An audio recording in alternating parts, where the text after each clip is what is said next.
Good morning, students. Welcome once again in online classes. This is class 9th home science class. Today I am going to start chapter number 8, diseases caused by impure air. और आज के video में हम लोग discuss करेंगे सम airborne diseases, कुछ ऐसे diseases के बारे में जो कि एयर के ज़रिए फैलते हैं, हवा से फैलते हैं. So let's start students. Pure air is essential for man's life, but impure air is most harmful to him. जितना ही प्योर एयर हमारे लिए ज़रूरी है, इम्प्योर एयर उतना ही हमारे लिए हार्मफुल होता है. It is a threat to the normal human health. It carries germs of many diseases. During respiration, they can pass into the body and causes diseases. The airborne diseases are also caused by means of droplets of infected spray from the mouth, nose and upper air passage of an infectious person. और influenza हो गया, diphtheria हो गया, measles हो गए, German measles हो गए, whooping cough and chicken pox, ये सब कुछ डिजीज़ेज़ हैं जो कि हवा के ज़रिए फैलते हैं. तो आइए हम कुछ डिस्कस करते हैं. कुछ टर्म्स हैं, कुछ डिजीज़ेज़ हैं उनके बारे में. तो सबसे पहला एक टर्म यहाँ पे आता है incubation period. What is the incubation period? तो the interval of time between the actual infection and the appearance of first sign and symptoms of the disease is known as the period of incubation. It means कि जैसे ही किसी germs ने, किसी बीमारी के germs ने, bacterias ने आपके ऊपर अटैक किया तो आपको तुरंत ही नहीं मालूम होता है कि आपके ऊपर उस बीमारी के जर्म्स ने अटैक कर दिया है. तो आपको वो पता चलने में 2 दिन, 4 दिन, 5 दिन, कुछ टाइम आपको लगता है.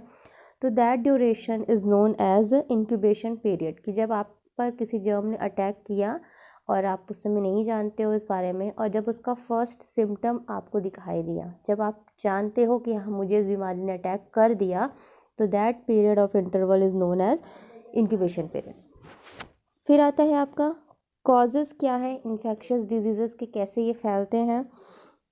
Any infectious disease is caused by very minute living microorganism. बहुत ही छोटे जीव होते हैं, माइक्रो ऑर्गेनिजम्स होते हैं जो कि इनको फैलने में हेल्प करते हैं. लाइक बैक्टीरिया हो गया, फंगस हो गए, कुछ वायरस हो गए, बहुत सारे हैं. इस तरीके से ये लोग करते हैं और ये एक तरीके से इन्फेक्टिव एजेंट का काम करते हैं.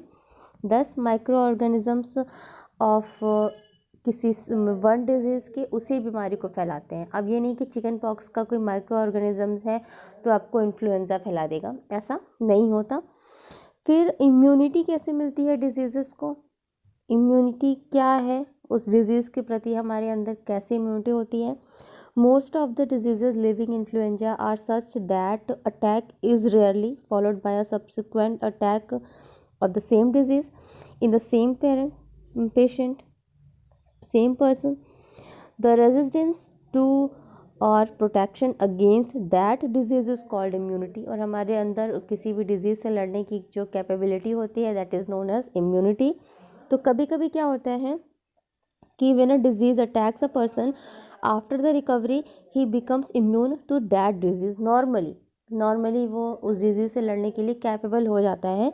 तो that condition is known as natural immunity. But कभी कभी क्या होता है, the recent advances in medicines have made it possible to manufacture immunity protective substances in the form of vaccine. कि हमें इम्यूनिटी कैसे मिलती है? वैक्सीन्स के ज़रिए मिलती है, कुछ मेडिसिन के ज़रिए मिलती है. It is known as artificial immunity. So one is natural immunity and second is artificial immunity. Now prevent हम कैसे करें खुद को इन्फेक्शन से, किस तरीके से हम बचाव कर सकते हैं? Number 1, we can isolate the person, कि जो भी सिक पर्सन है उनका हम अलग कमरे की व्यवस्था करें, हाइजीन रखें उनको. उनके कॉन्टैक्ट्स में आने से बचें. इम्यूनाइजेशन, कि हम वैक्सीनेशन करवा लें अपना उस डिज़ीज़ के प्रति. नोटिफिकेशन, हमें अगर हमारे आसपास कोई ऐसी डिज़ीज़ है तो हमें तुरंत वहाँ के मेडिकल ऑफिसर को नोटिफाई करना चाहिए, कांटेक्ट करना चाहिए. एक्सक्लूज़न, कि अगर हमारे घर में ऐसा कोई केस है तो हमें अपने बच्चों को बचा के रखना चाहिए और उनको स्कूल वगैरह जाने से रोकना चाहिए. डिसइंफेक्शन, कि उन सिक पर्सन के द्वारा जो भी चीज़ें यूज़ की जा रही हैं, उनकी बेडशीट वगैरह है या जो भी चीज़ें हैं,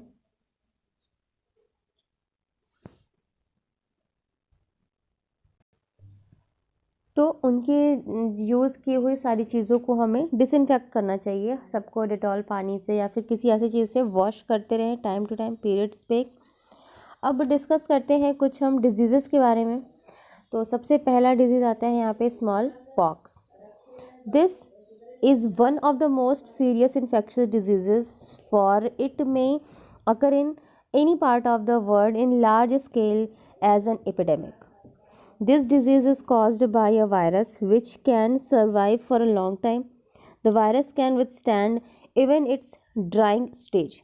It is characterized by fever followed by an eruption on the skin which appears on the third day in the form of red pimples. Red pimples के रूप में ये दिखाई देने शुरू होते हैं.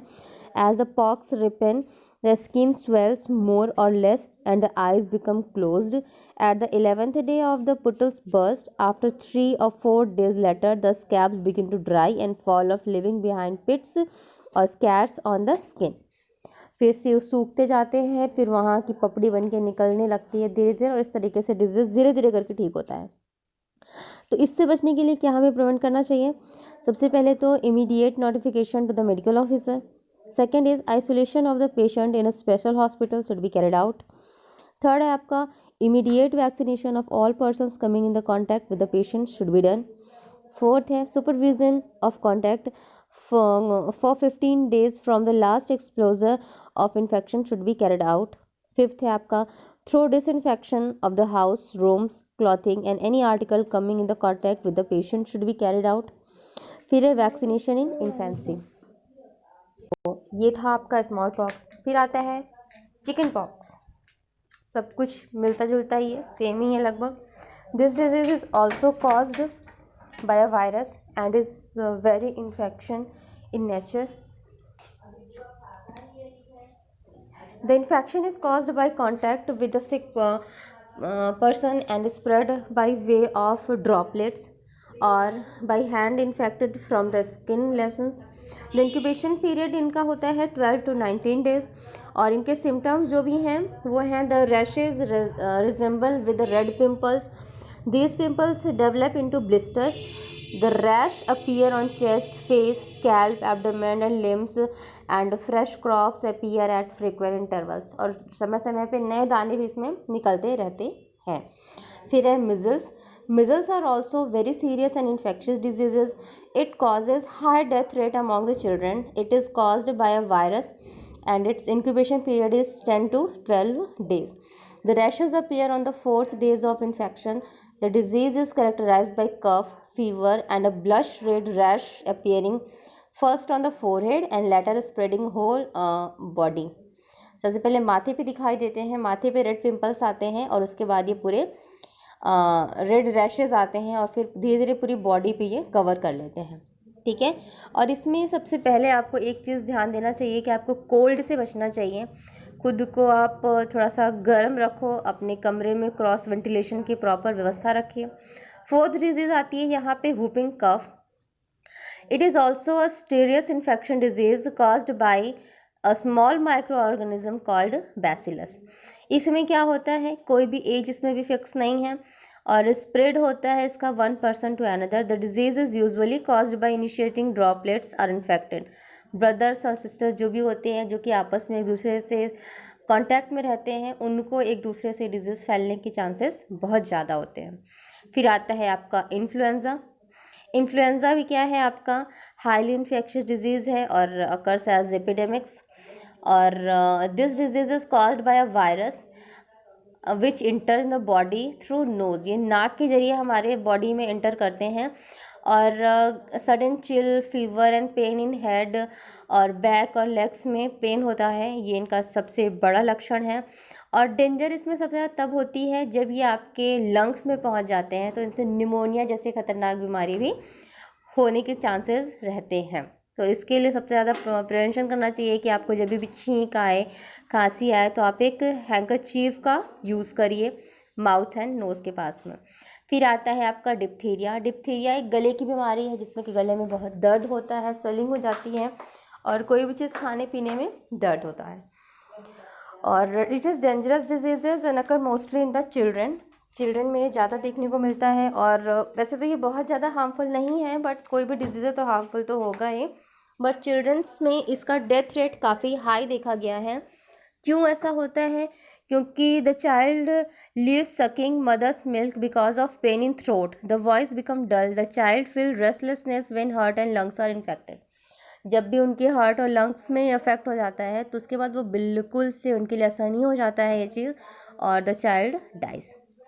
फिर आता है mumps. This is a very common disease among children. ये भी बच्चों में कॉमनली देखा गया है, बड़ों में भी कभी कभी देखने को मिलता है।